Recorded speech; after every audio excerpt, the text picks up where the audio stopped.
The first sign was the color of the smoke. At dawn on April 16, 1947, the harbor of Texas City looked like any other Gulf Coast port waking to work. Dock cranes creaked to life. Refineries hummed in the distance. Freight trains rolled slowly along rusted tracks beside the water. Then someone noticed the smoke. It drifted from the cargo hold of a French ship called the SS Grandcamp. At first it was thin, almost delicate, but the color was strange. Not gray, not black, orange. Within an hour, the entire harbor would become a firestorm. Within 2 minutes, the city would be shattered. And in less than a day, one of the worst industrial disasters in American history would erase an entire waterfront.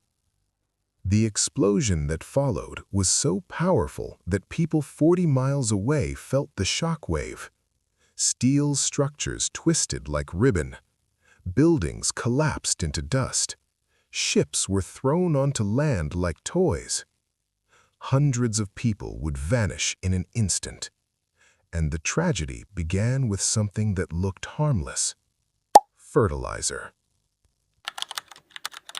To understand what happened that morning, you have to understand the world just before it. In 1947, the Second World War had ended only 2 years earlier. Across Europe, cities were rubble and farmland lay devastated. The United States had become the engine of reconstruction. Ships sailed constantly from American ports, carrying machinery, food, and agricultural supplies across the Atlantic. One of the most important cargoes was fertilizer, ammonium nitrate. It looked like pale crystals, almost like coarse sugar. When spread across fields, it helped crops grow quickly in exhausted soil. But the chemical had another side. Under the wrong conditions, ammonium nitrate becomes violently unstable. Heated and confined, it can detonate with the force of military explosives. During the war, it had even been used in bombs. Few dock workers knew this. To them, fertilizer was just another cargo. And Texas City had become one of the busiest shipping hubs along the Gulf Coast. The town sat between Houston and Galveston, surrounded by oil refineries and chemical plants. Pipes and smokestacks stretched across the skyline like a forest of steel. For the 15,000 people who lived there, industry meant stability. Every morning, workers poured toward the docks carrying metal lunch pails. Tankers arrived from overseas. Cargo ships lined the piers. The war had ended, but the machines of production never slowed.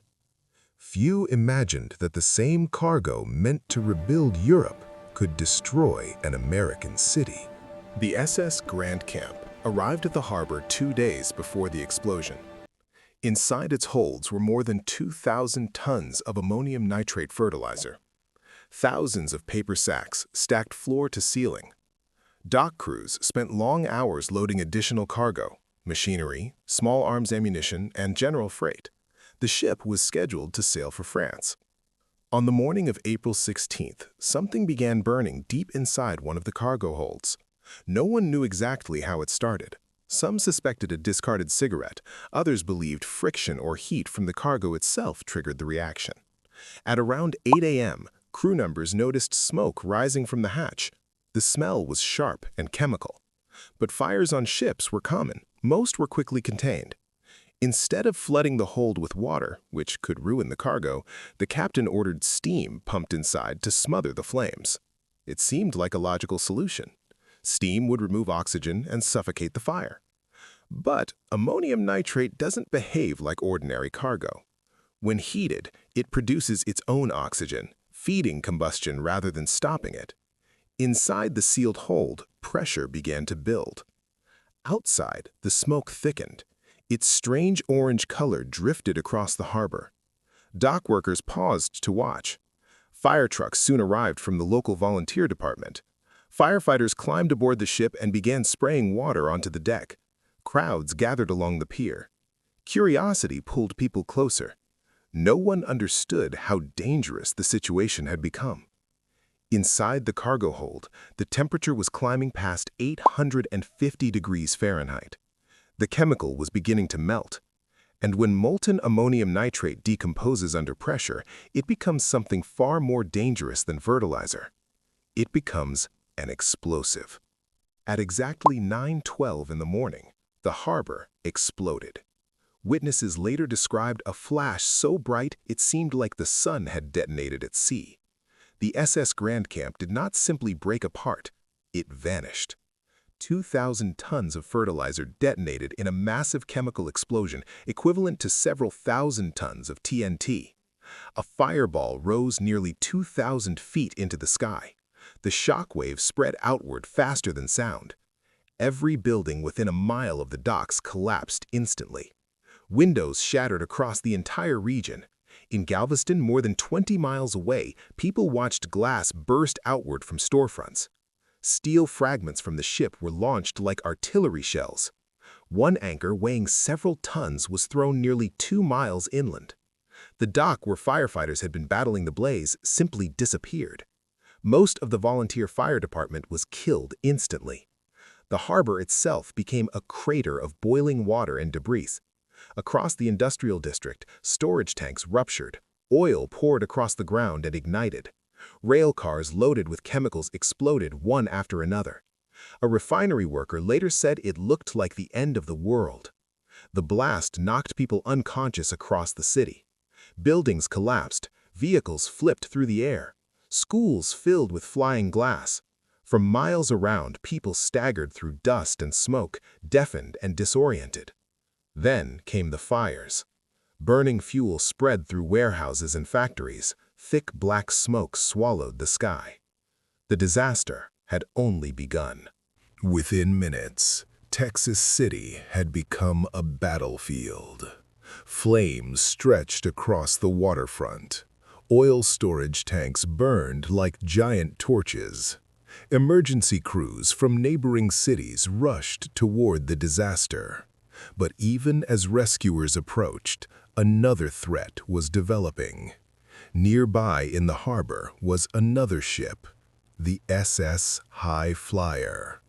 It was carrying its own deadly cargo, sulfur and ammonium nitrate.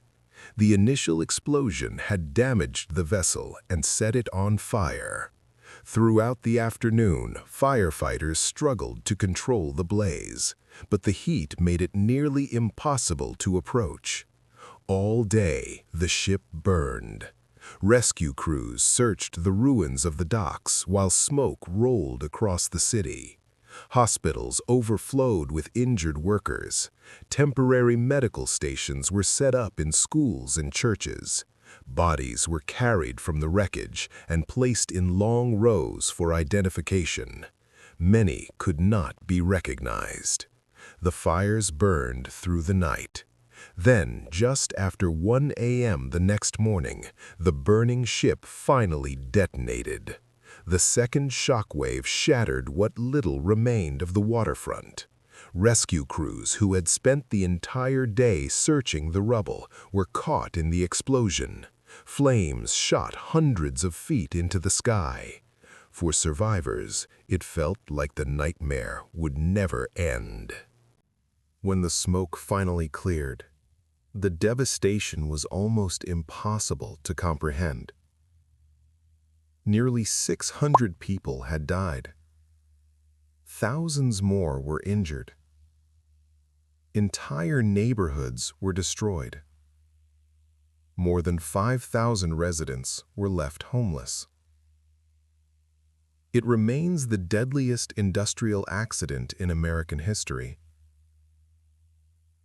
Investigators spent months studying what happened. They discovered that the disaster was not caused by sabotage or war.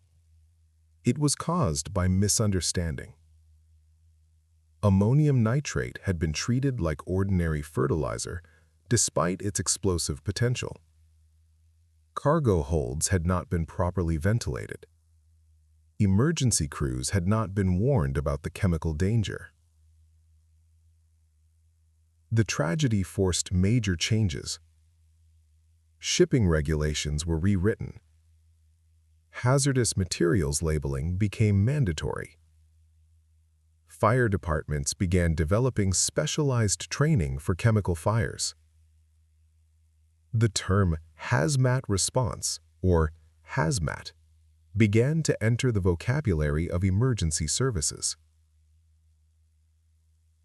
The lessons learned in Texas City would shape industrial safety around the world. But for the people who lived there, the legacy was personal. Each year on April 16th, the city pauses at exactly 9:12 a.m. Sirens sound across the harbor. Workers stop what they're doing. Ships fall silent.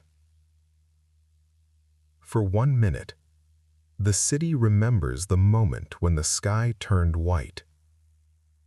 The disaster that destroyed a harbor. The explosion that changed industrial safety forever. And the quiet truth that still echoes through every refinery, factory, and cargo ship on Earth.